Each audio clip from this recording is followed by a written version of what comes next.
హనుమాన్ చాలీసా అంటే మనందరికీ గుర్తొచ్చేది ఒక భక్తి గీతం, ఒక ప్రార్థన, అంతే కదా? కానీ ఇది కేవలం అంతవరకేనా?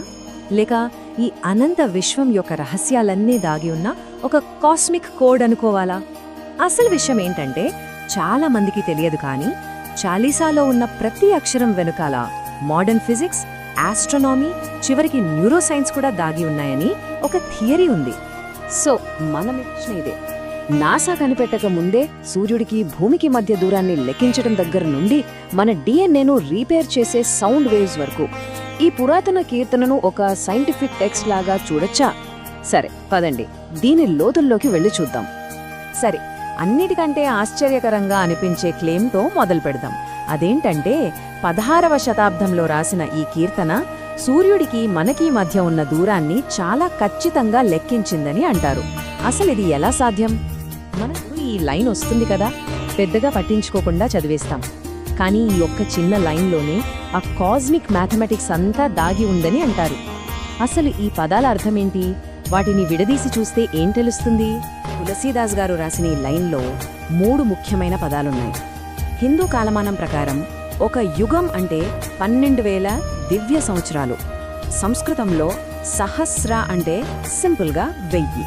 ఇక యోజన అంటే దూరాన్ని కొలిచే ఒక పాత యూనిట్, అంటే సుమారు 8 మైళ్ళు. సరే, ఈ మూడింటిని మల్టిప్లై చేద్దాం. 12,000 ఇంటూ 1000 ఇంటూ 8 మొత్తం ఎంతొస్తుంది? 9,60,00,000 మైళ్ళు.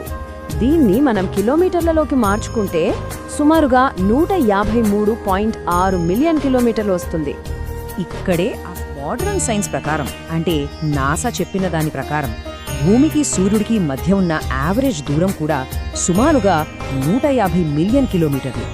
ఈ 2 నంబర్ల మధ్య ఇంత దగ్గరి పోలిక ఉండటం కేవలం యాదృచ్ఛికమా, లేక మన పూర్వీకులకు నిజంగానే ఆ విజ్ఞానం ఉందా? ఇదొక పెద్ద ప్రశ్న. సరే, ఇప్పుడు మైండ్లోకి వద్దాం. చాలీసాలోని శబ్ద కంపనాలు, అంటే ఆ వైబ్రేషన్స్ మన బ్రెయిన్ని ఎలా ప్రభావితం చేస్తాయనే వాదనల్ని ఇప్పుడు చూద్దాం. మోడర్న్ సైన్స్ ప్రకారం మనం ఒక పనిని పదే పదే చేస్తే మన మెదడులో కొత్త దారులు ఏర్పడతాయన్నమాట. దీన్నే న్యూరోప్లాస్టిసిటీ అంటారు. సో చాలీసాను రెగ్యులర్గా చదవడం వల్ల మన బ్రెయిన్లో ఉండే నెగిటివ్ ఆలోచనల దారుల్ని చెరిపేసి పాజిటివ్ వైరింగ్ని నిర్మించవచ్చని చెబుతారు. పనిలో ఉన్నప్పుడు మన బ్రెయిన్ బీటా వేవ్స్లో ఉంటుంది, చాలా ఫాస్ట్గా పనిచేస్తుంది.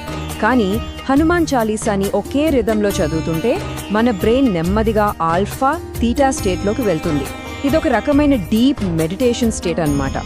ఈ స్థితిలో మన బ్రెయిన్ చాలా పవర్ఫుల్గా ఉంటుందని రీసెర్చ్ చెప్తోంది. అసలు ఇది ఎలా పనిచేస్తుందంటే, మనం చాలీసాలోని పదాలని ఉచ్చరిస్తున్నప్పుడు మన నాలిక నోటి పైభాగంలో ఉన్న 84 ప్రెషర్ పాయింట్లను ఒక స్పెసిఫిక్ ఆర్డర్లో టచ్ చేస్తుంది. ఇది నేరుగా మన బ్రెయిన్లో ఉండే హైపోథాలమస్, పిట్యూటరీ గ్లాండ్స్ని యాక్టివేట్ చేస్తుందట. దీనివల్ల ఏమవుతుందంటే మన బ్రెయిన్ ఒక సూపర్ కంప్యూటర్ లాగా రీప్రోగ్రామ్ అవుతుంది. ఓకే, బ్రెయిన్ నుంచి ఇంకాస్త లోపలికి వెళ్దాం, మన బాడీలో ఉండే సెల్స్ లెవెల్కి. ఈ శబ్దం ద్వారా మన శరీరానికి హీలింగ్ ఎలా జరుగుతుందనే వాదనల్ని పరిశీలిద్దాం. థియరీ ప్రకారం మనం అనారోగ్యంతో లేదా స్ట్రెస్లో ఉన్నప్పుడు మన బాడీలోని సెల్స్ వైబ్రేషన్ దెబ్బతింటుంది. చాలీసాలో ఉండే ఆ శబ్దాలు, ముఖ్యంగా ఆ ఓంకార నాదం 528 హెర్ట్జ్ ఫ్రీక్వెన్సీతో మ్యాచ్ అవుతాయట. దీన్నే కొన్ని సిద్ధాంతాలు లవ్ ఫ్రీక్వెన్సీ అని కూడా అంటాయి. ఈ ఫ్రీక్వెన్సీ దెబ్బతిన్న డిఎన్ఏని కూడా బాగు చేయగలదని కొందరు నమ్ముతారు. ఆలోచనల్లోనే కాదు, మన ఒంట్లో ఉన్న ప్రతి కణంలోనూ స్టోర్ అయి ఉంటుంది. దీన్నే సైన్స్లో సెల్యులార్ మెమరీ అంటారు. మన తాత ముత్తాతల నుంచి వచ్చిన భయాలు, చిన్నప్పుడు మనం పడిన టెన్షన్, ఇవన్నీ మన డిఎన్ఏ లోపల రికార్డ్ అయ్యుంటాయని మోడర్న్ బయాలజీ కూడా ఒప్పుకుంటోంది.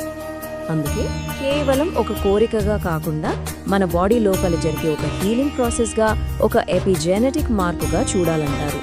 ఈ వైబ్రేషన్స్ మన బాడీలోని ప్రతి సెల్ని తాకి అక్కడ పేరుకోపోయిన నెగటివ్ ఎనర్జీని క్లీన్ చేస్తాయని చెప్తారు. ఇక అసలైన క్లెయిమ్స్ వైపు వెళ్దాం. హనుమంతుడికి ఉన్నాయని చెప్పే 8 సిద్ధులని మోడర్న్ క్వాంటమ్ మెకానిక్స్ ప్రిన్సిపల్స్తో పోల్చడం జరిగింది. చూడండి, అష్టసిద్ధులని క్వాంటమ్ ఫిజిక్స్తో ఎలా పోలుస్తున్నారు. ఉదాహరణకి అణిమ అంటే శరీరాన్ని అణువంత చిన్నగా మార్చడం, దాన్ని మ్యాటర్ మ్యానిప్యులేషన్తో పోలుస్తున్నారు.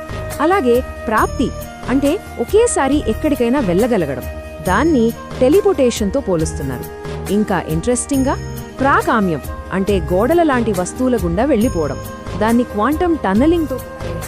ఖగోళం నుంచి క్వాంటమ్ ఫిజిక్స్ దాకా చూశాం. వీటన్నిటినీ కలిపి ప్రాక్టికల్గా ఎలా చూడాలి? ఈ చివరి థియరీ ప్రకారం చాలీసా అనేది వేర్వేరు ఐడియాల కలెక్షన్ కాదు, అది మన పర్సనల్ ట్రాన్స్ఫర్మేషన్ కోసం డిజైన్ చేసిన ఒక కంప్లీట్ సిస్టమ్.